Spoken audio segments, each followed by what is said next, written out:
I've had some great drones through the years. This one's a DJI Mini 3. This one's actually an old Phantom from over 10 years ago at my wedding. They all produce really beautiful images, like this one's a Mavic, and this one's a Mavic 2. But they all lack the combination of everything I'm looking for in a dirt bike drone: portability, obstacle avoidance, and great image quality. Until maybe now. The images you're looking at now are from that drone. And guess what? It fits into that hydration bag I'm wearing there. It is autonomously following me. It is avoiding those trees. Is it perfect? No, and we'll get into that, but it checks almost all those boxes. And it's pretty robust. It can bang into this. This was a first ride, so I was a bit surprised to see that that actually worked. And here it is. It is the Hover Air X1 Pro Max. The cycling kit I got comes with the following: these useless little panniers, a beacon, more on that later, a handlebar mount for the beacon, some ND filters, very useful for bright conditions, battery charger, power adapter, and of course the drone itself. As you can see, quite portable. It also comes with this funny little example of the cage that it's in. It says it's unbreakable. It is pretty damn tough, but yep, it's breakable. But still, I was impressed. It comes with 3 batteries in total. This is how the beacon mounts. The beacon allows you to not just rely on visual connectivity, which a lot of DJI drones do. It uses radio frequency to keep you in the shot too. So I wanted it all to fit into this. Everything that I need to take while riding: the drone itself, beacon, 3 batteries, and the ND filter, all fit into this standard 3.5-inch hard drive case. I got it on Amazon for like 20 bucks. So that can definitely fit in your bag. Now the version I got is the X1 Pro Max versus the X1 Pro, and I got the cycling combo, which includes all the stuff that you saw me detail earlier. Now the difference between the two is a few things, but basically the Pro Max shoots 8K and it has rear obstacle avoidance.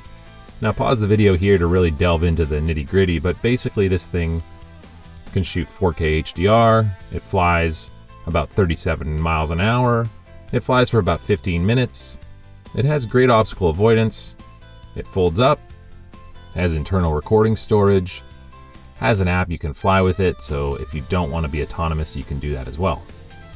Now, is it all positive? No. The drone definitely isn't perfect, but neither is my riding here as I almost fall down that cliff. So what does this drone do really well? What does it need work on? Well, first and foremost, the thing it does well is following.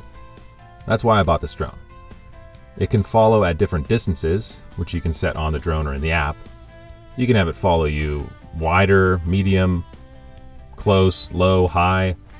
This is medium distance, medium height, I believe. It has a whole bunch of other shooting modes, like tracking beside you, leading you. A lot of them aren't the greatest, and I don't really use. This is the orbit mode, which is kind of cool for, well, shots like this. But primarily, this drone's strength is following you and obstacle avoidance and portability. If you're looking for more features than that, there are drones that will do that, but you're usually sacrificing something else like portability. Another huge positive about the drone is the beacon. Now the beacon allows the drone to track you, like I said, not just through visual connectivity like a lot of other drones, but through radio frequency. The only other drone that I saw do this in the past was the Skydio, but that thing was a beast. You certainly couldn't fit it into any kind of normal backpack. You'd have to bring a dedicated one along. Another nice thing is the ability to fly this drone manually, just with your phone, for shots like this. Fun stuff. But what are some of the negative aspects of the drone? Well, like I said, it's primarily a following drone, so other shot modes are not great.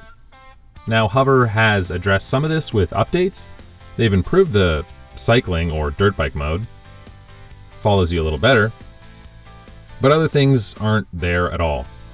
For example, the leading mode, or dolly track mode, which is a side mode, just don't keep up with you or keep you in the frame well enough for dirt biking.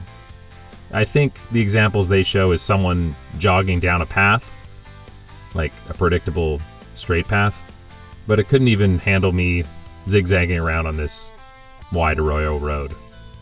The other main problem is in wider shooting modes, sometimes the drone doesn't want to land back on your hand, which it's designed to do. Now they've added a return to beacon feature that helps some, but that is still not perfect. But in conclusion, I highly recommend it.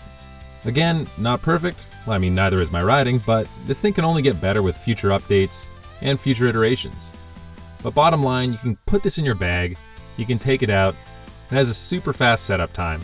You pop it back in, you're not delaying your friends on your ride, and you're getting some really cool shots. So, I highly recommend it. Alright, till next time.